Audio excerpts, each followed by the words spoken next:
Hey guys, welcome to Simple Real Estate. I'm Joe Simonera. Today we're going to talk about evictions. So if you've ever wanted to try to get your tenant out of the house as quickly as possible, you won't want to miss this show because coming up next, we're on your side.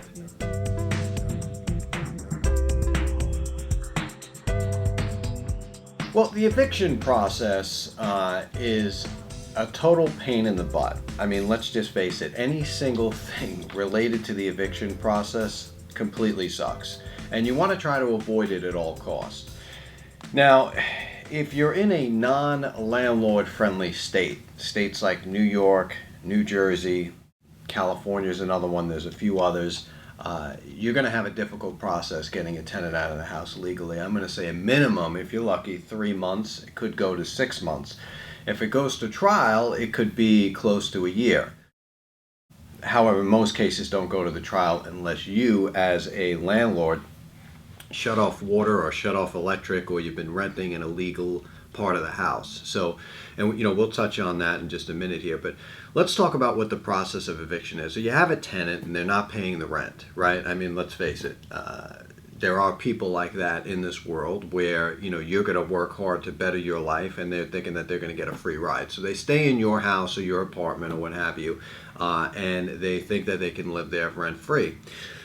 The first thing you want to do is have a conversation. I'm talking about even the first day that it's late. You get on the phone and you want to know what's going on with payment. When am I going to receive payment? What's going on, etc. If you feel like you're getting the runaround, you better start the process right away with an attorney letter. Some states are a 5-day notice, some states are a 14-day notice. Because what happens is every day that you wait thinking that they're going to come back, to up to date with collections and rent and everything else, you're already behind the 8 ball with the process. The process sucks if you got to go the court way. If a tenant's 2 weeks late and you're going to have to start spending some money now on attorneys, you're going to have to start spending some money on other different just garbage, totally useless mess. I mean, when I talk about evictions, I've done it so many times, and it's never pleasant. But you can go to this individual. Sometimes people have a hard luck, time in their life, and they go through different changes. I've only had one person that I've actually worked with where she was going through some medical stuff, and I was totally there for her. But most of the time, people are just trying to get over. So what you can do is offer the tenant, $1,000 and some help to move and everything like that, so that they'll get out of your house quicker. Because what it's going to cost you is probably close to $4,000 or $5,000, especially if you have to go in there at the end of the eviction with a sheriff and move them out. You have to pay 30 days for the storage, depending on what state. So it's a process. So you want to try to communicate with the tenant the best you can. Don't lose your temper. Certainly don't do any mischievous things like turn off the electric or the water or anything like that. That is a no-no. Don't even, don't start an argument. Don't get into any physical confrontations. Be professional. Try to relate to why it is they're not paying the rent.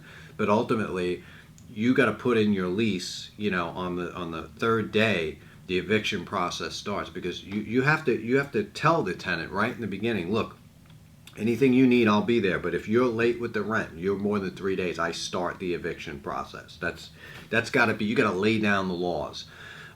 Because what happens is I've seen too many times that tenants say, okay, well, I'll give you the rent in 2 weeks. I'll give you the rent in 4 weeks. I just had a bad month. And then the next thing you know, they're a month and a half behind. And then when you have to actually start the eviction process, you're already a month and a half in arrears. You can't get this back quick enough. So the eviction process completely sucks. And let's face it, if you're in the real estate game, you may come across it, especially if you have like 50 or 100 properties. Even if you have one, it could happen. You're going to get a bad apple. The eviction process, and you want to go to an eviction attorney. Don't go to an attorney. Don't go to your real estate attorney if they don't handle evictions. Spend the extra money. It's usually all the same anyway. Go to an eviction attorney, someone that knows the laws in that county, someone that goes in and out of those courtrooms every day, that they can get that tenant out of there as possible. Look, if you have any questions, respond back to me. I'm happy to answer as quickly as I can and try to help you out through the ugly process, but there is light at the end of the tunnel. And look, you got to look at this like a business. You can't take it personal. You're going to get burned a little bit. It's part of the industry, okay? So I think you'll do well with that in mind. If you like this video, definitely click on the like button, subscribe so I can keep giving knowledge to people who need it for absolutely free.